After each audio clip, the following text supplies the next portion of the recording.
The world of bodybuilding and fitness has been rocked by the feud between Fuad Abiad and Justin Shire. And just as we thought that that was subsiding going into the weekend, fun and good times, the feud between Dave Palumbo and Bob Cicherillo seems to have sparked off again. This time over Bob calling out Jumbo Palumbo for what he perceived to be very unusual commentary on the proposed, and you know what's going to happen because if the little prince says it's going to happen, it's going to happen, weight caps and height caps in pro men's physique. Now, apparently, Dave took exception with the fact that his name was included in a title of the voice of bodybuilding, Masters Mr. World, co-host of Pro Bodybuilding Weekly, Bob Cicherillo, the greatest bodybuilder ever to emerge from Rochester, New York. And he thought that, honestly, Bob didn't mention him quite enough. Because, again, if he's going to use the name of Dave Palumbo, the greatest retired bodybuilder in Cape Coral, Florida, he should at least mention him more in the video, according to Dave. And Dave was really upset. And he had all of his species tubs on his desk. And he was so upset that you could see the isolize, the artholize, which, by the way, was blocking out the face of Jimmy the Bull Pelleccia. But you could see all those containers shaking. And at one point in time, Dave knocked over a bone-dry empty cup. Why did he have a bone-dry empty cup on his desk? I don't know, but he has a lot of stuff on his desk. He's got a laptop, all these species containers. At a video, by the way, sponsored by Iron Mac Labs, which is a supplement company, but there's all these species containers. Dave's always done that with the species containers. It drives supplement sponsors crazy. But again, Iron Mac Labs, maybe it's not a sponsor. Maybe they're just buying advertising. I mean, they probably don't care that. I don't know. I got to ask Rob, but it is what it is. And then this cup got knocked over. You know, he was upset. And he even said to Bob, "Are you that stupid? I mean, do you have that much dementia?" Because, you know, Bob apparently thought that Dave was talking about men's physique the same way as women's physique. And Dave pointed out, he said, obviously I wasn't, right? Because women's physique judges legs. Men's physique, the board shorts cover the legs. So what's the point in training legs if you're not getting scored on legs? And I guess it was like a disconnect here, but it seems like Bob struck first blood. You know, and Bob, my gosh, your setup, what is up with your setup? You've got these amazing pictures in the background, but then you've got, what is it, Celsius? He's had a couple of cases of Celsius energy drinks on his desk, but they were still in this shrink wrap. So was he going to like give them to somebody else, or did somebody give them to him? Well, like, what was the symbolism of having 2 cases of shrink wrapped energy drinks on your desk? Did you forget to put them in the closet, or what? Were you going to like maybe open one at some point? That would have been cool. Let me open up this case. Maybe they buy advertising, right? Open up this case and crack open room temperature. It'd be better if it was in the fridge, right? But whatever, but maybe he's that anabolic. You know, the Liver King lived off of liver, and that was it. Liver and hard work and a bunch of steroids. But the thing is, though, is that, you know, Bob had this case there and he didn't do anything with it. So it looked kind of weird there, you know, but who knows? Who knows?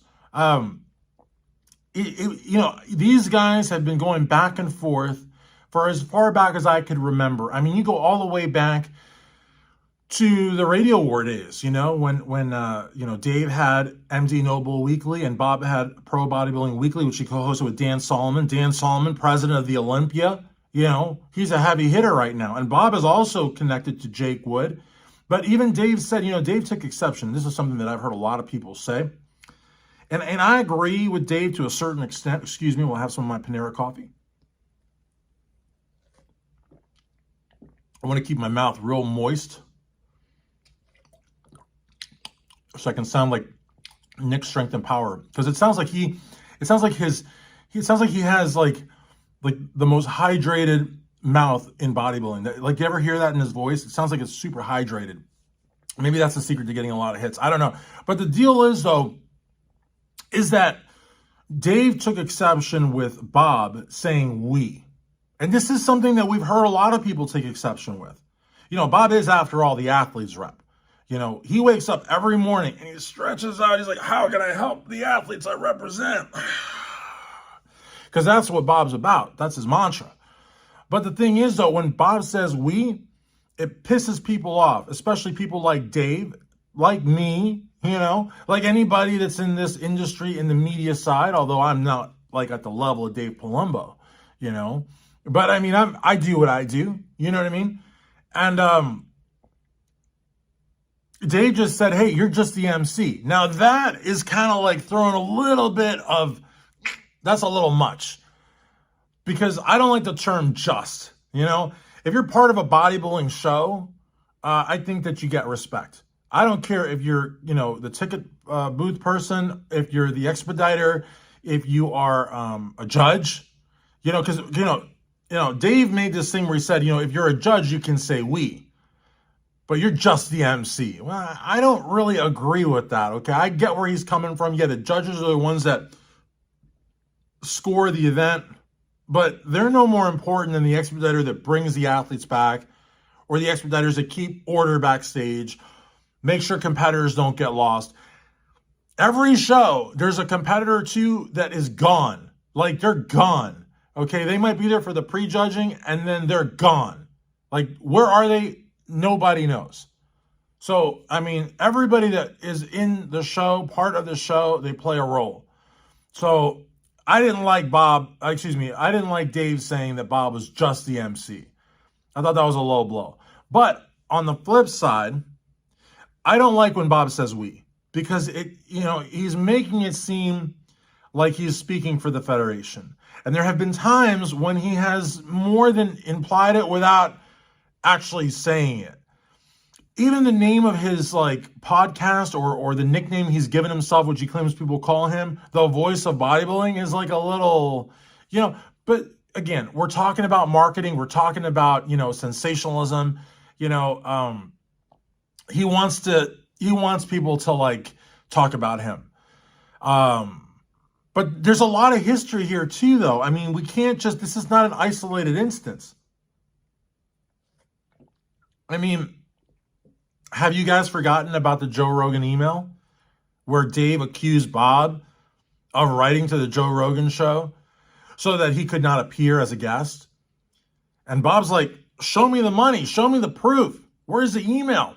Who did you email? Who emailed you? And, I think Bob came out winning from that one, because if it looks like a duck and it quacks like a duck, it's probably a duck. But the fact is, then you take it to the other side.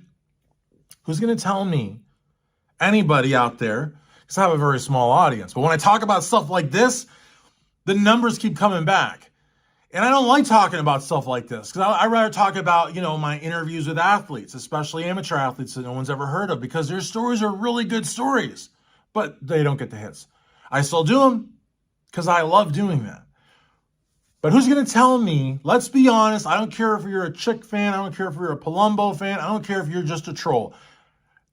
Who's going to tell me that Bob Cicherillo did not enjoy every last second when Palumbo got thrown out of nationals, when Steve Carroll showed him the door, when the police had to come and show him the door?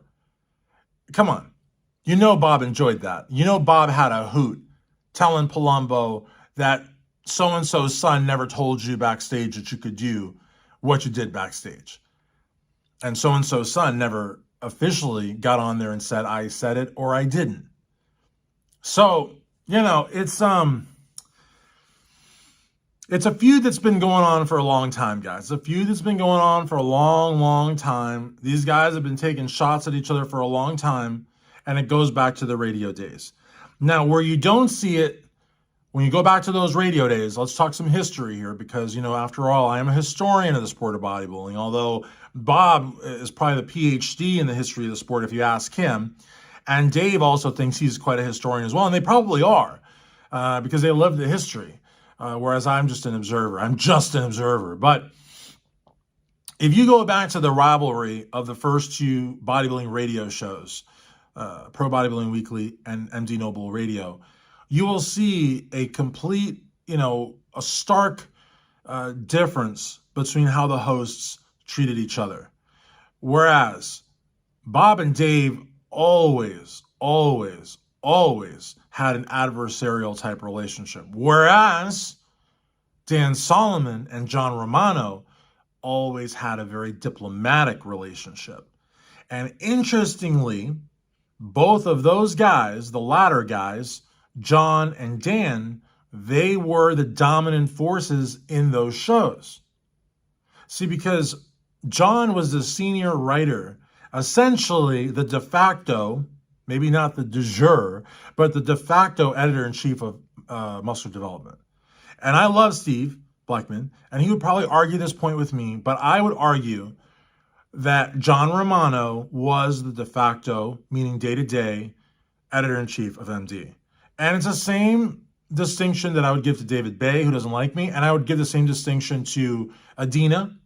I would give the same distinction to a certain extent to Ron Harris, and to a lesser extent, but still noteworthy extent, to Sean Ray, if we're talking about MD. Because Sean had a very, very important role at MD. I wouldn't say as important as Ron, Adina, David, or John Romano, but definitely in the conversation. And he was a really, really de facto, quasi, I don't know, editor-in-chief, maybe, editorial board member, something de facto, obviously, not de jure, not officially. But again, it's just interesting how, you know, the ones that ran the show, literally, had a much better relationship than the co-hosts, you know, and they were co-hosts. And Dave did not become the actual driving force, host, main person, whatever, till RX came around. But in MD, it was very much John and then Dave. And with PBW, it was very much Dan and then Bob. And that's no knock. That's no knock at all. Because without Bob, PBW would have sucked. And without Dave, NBD would have sucked. NBD, that's no big deal. Noble, NBR, NBR, not NBD, would have sucked, you know? And in fact, NBR initially, the original lineup of Noble Radio, the original lineup was John Romano, Dave Palumbo, Greg Valentino. And there's a history there too. We'll talk about that at some other point in time. But so basically, this is a feud that's never going to end. And at this particular instance, I think Bob struck first blood. But what does that even mean, striking first blood? These guys have been punching each other for fun for years.